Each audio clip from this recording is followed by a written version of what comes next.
Under the crimson moon, the Zumbi rise. Their target? A quiet village at the heart of the jungle. But the guardians of the night, an army of fierce, mystical cats, stand in their way. The Zumbi are unstoppable. Nothing can save us.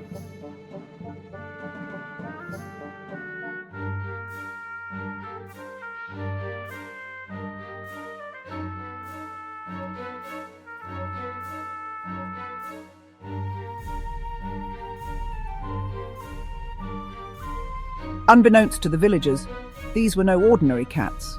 Blessed by ancient spirits, they carried the power to protect their land.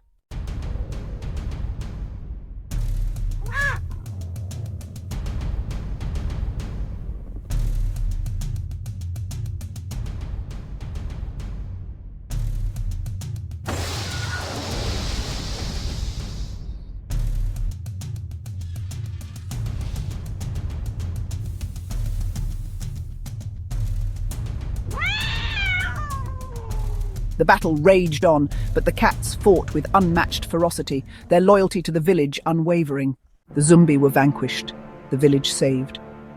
And the cats? They returned to the shadows, waiting for the next time they'd be needed.